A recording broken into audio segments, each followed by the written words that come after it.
আজ আন্তর্জাতিক শিক্ষা দিবস।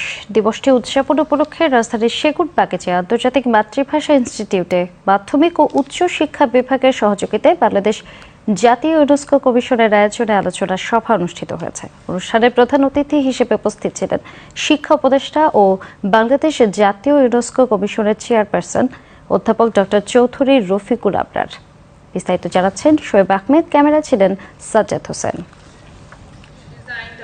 শিক্ষার যৌথ সৃষ্টিতে তরুণদের শক্তি, এই প্রতিপাদ্যে আন্তর্জাতিক শিক্ষা দিবসে আয়োজিত অনুষ্ঠান, যেখানে প্রধান অতিথি ছিলেন শিক্ষা উপদেষ্টা অধ্যাপক ডক্টর চৌধুরী রফিকুল আবরার। বক্তব্যে শিক্ষা উপদেষ্টা গুরুত্ব আরোপ করেন আন্তর্জাতিক অঙ্গনে তরুণরা যেন গড়ে ওঠে যোগ্য ও দক্ষ হিসাবে। বিদ্যা অর্জনের বাইরে যে বৃহত্তর যে জগৎ রয়েছে, সেই জগতের যে অনেক রকমের বিষয় আমি একজন নাগরিক হিসেবে, সচেতন ব্যক্তি হিসেবে, সংবেদনশীল ব্যক্তি হিসেবে আমি কি করতে পারি, আমি আরো জানতে চাই। সেই জানাটা কিভাবে হবে?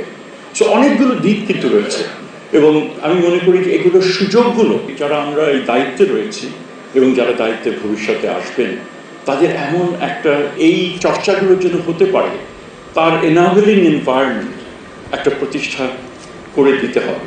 অনেক জায়গায় রয়েছে, সেগুলোকে আরো, সেগুলোর ব্যাপ্তি প্রসার, সেগুলোকে ঘটাতে হবে। শিক্ষা উপদেষ্টার বক্তব্যে প্রসঙ্গ ছিল আসন্ন নির্বাচন এবং নতুন বাংলাদেশ। বলেন, শুধু শিক্ষা প্রতিষ্ঠান নয়, জাতীয় সংসদ সহ রাষ্ট্রীয় কাঠামোতেও প্রতিনিধিত্ব বাড়াতে হবে তরুণদের।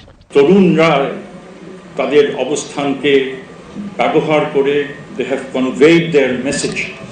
আমি মনে করি শুধু নতুন বিভিন্ন প্রতিষ্ঠান, শিক্ষার সংক্রান্ত প্রতিষ্ঠানগুলো নয়, এমনকি ন্যাশনাল পার্লামেন্টে উইল ক্রিয়েট অপরচুনিটিস। তোমাদের রিপ্রেজেন্টেশন ওই পর্যায়ে যেতে হবে। ন্যাশনাল কমিশন ফর ইউনেস্কোর ডেপুটি সেক্রেটারি জেনারেল সাব্বিনা মনির চিঠির সভাপতিত্বে অনুষ্ঠানে আরও বক্তব্য রাখেন মাধ্যমিক ও উচ্চ শিক্ষা বিভাগের সচিব রেহানা পারভিন, ইউনেস্কো বাংলাদেশ প্রতিনিধি সুজান ভাইস। অনুষ্ঠানে আগত বিভিন্ন শিক্ষা প্রতিষ্ঠানের শিক্ষার্থীগণ তাদের বক্তব্যে মানসম্মত, আধুনিক ও বৈষম্যহীন শিক্ষা ব্যবস্থা গড়ে তুলতে বুদ্ধিদীপ্ত সহশিক্ষা কার্যক্রমের গুরুত্ব তুলে ধরেন।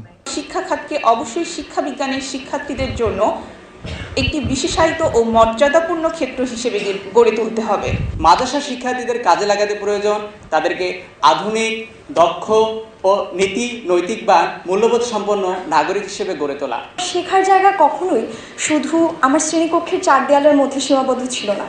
বিতর্ক সংগঠন, বিভিন্ন সামাজিক সংগঠন, নারী বিষয়ক নেতৃত্ব, সংবাদপত্র ভিত্তিক প্ল্যাটফর্ম এবং একজন আন্ডারগ্রাজুয়েট টিচিং অ্যাসিস্ট্যান্ট হিসেবে আমি আমার শেখার জায়গাকে সবসময় সিলেবাস শেষ করার বাইরে নিজেকে এবং সমাজকে বোঝার চেষ্টা করেছি।